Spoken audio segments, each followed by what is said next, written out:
Esto sucedió 13 veces entre 1993 y 2009. Los científicos vertieron sulfato ferroso en la zona oriental ecuatorial y septentrional del Océano Pacífico, así como en el Océano Antártico. Los vertidos fueron graves y estos experimentos provocaron una fuerte reacción de los críticos, no solo de los que juzgan desde la comodidad de su sofá, sino de los críticos de verdad. Las críticas fueron tan fuertes que el Convenio sobre la Diversidad Biológica de la ONU intervino en 2008. Tras una investigación, pidió una moratoria de estos experimentos, hasta que haya una base científica suficiente que justifique tales actividades. La oposición fue tan fuerte que los científicos no encontraron financiación. El vertido de sulfato ferroso en el océano cesó, pero en 2012 el empresario Russ George, de California, hizo lo que los científicos no podían permitirse. Vertió ilegalmente una enorme cantidad de sulfato ferroso en el océano Pacífico. Y cuando digo una enorme cantidad, me refiero a 100 toneladas. Esto ocurrió frente a la costa oeste de la Columbia Británica, en Canadá. Este vertido provocó una profusa floración de fitoplancton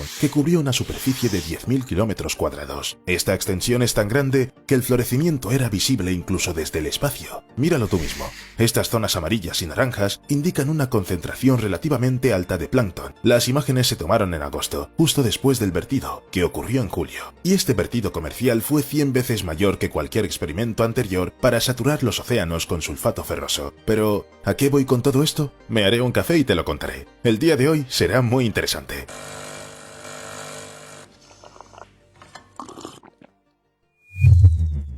Y, de paso, un recordatorio para que no olvides darme un like si no sueles hacerlo. Empecemos con un hecho sencillo. Los océanos del mundo frenan el calentamiento global del planeta. Durante décadas han estado mitigando los efectos del cambio climático, aunque muchos de los habitantes de la Tierra ni siquiera se dan cuenta de ello. Resulta que los océanos del mundo absorben al menos un tercio del dióxido de carbono que se libera a la atmósfera como consecuencia de la actividad humana. Y el océano lleva haciéndolo desde la Revolución Industrial, es decir, desde el siglo XVIII. Obviamente la absorción siempre ha tenido lugar, pero fue durante este periodo cuando el dióxido de carbono empezó a abundar en el planeta. Ahora se sabe que el océano puede almacenar unas 19 veces más carbono del que puede almacenarse en tierra. Su capacidad es mucho mayor. Así que la pregunta obvia es, ¿puede el océano absorber un poco más de dióxido de carbono? Puesto que el volumen se lo permite. La respuesta es sí, sí que puede, pero no puede ocurrir por sí solo. Sería necesaria una intervención química y biológica en el océano para aumentar la cantidad de carbono que absorbe. Pero ¿no crees que eso suena como algo potencialmente peligroso? ¿Algo que podría provocar un desastre?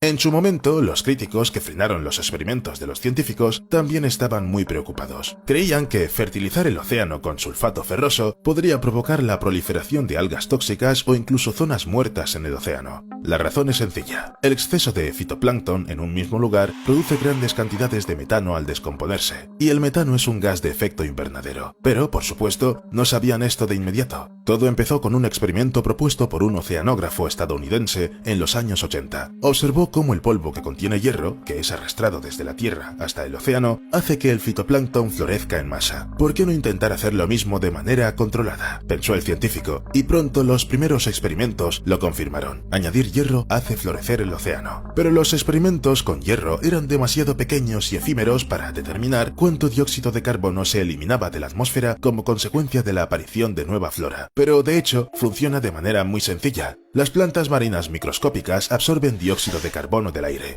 por lo que pueden tener un gran impacto en el cambio climático. Pues bien, verter hierro ayuda a estas plantas a multiplicarse. Más plantas, más dióxido de carbono absorbido, más beneficios para el clima. Y, en teoría, podría haber mucho fitoplancton, suficiente para enfriar toda la Tierra. No hasta 0 grados, por supuesto, sino a la temperatura normal que tenía el planeta antes de que empezara el calentamiento global. Normalmente la cantidad de fitoplancton cambia por sí sola. Por ejemplo, en este lugar aumentó tras una erupción volcánica, un fenómeno que dispersa el hierro de forma natural. Pero al empresario californiano no le preocupaban los problemas climáticos de nuestro planeta. Su propósito era estimular el crecimiento de la población de salmón. Su lógica era sencilla. Más hierro conduce a más fitoplancton, que a su vez puede producir más salmones. Aunque nadie le dijo que su plan fuera a funcionar exactamente así, el empresario no se detuvo. Por cierto, ya había intentado verter ese alimento para el plancton cerca de las Islas Galápagos y Canarias. Desde entonces, los gobiernos de Ecuador y España prohibieron la entrada de sus barcos en sus puertos años y, desde 2012, también ha tenido problemas con las autoridades estadounidenses. Y no es solo que el vertido fuera ilegal. De hecho, este tipo de siembra de hierro tiene sus detractores. La Asociación de Pescadores de Langostas de Massachusetts sostiene que hay que investigar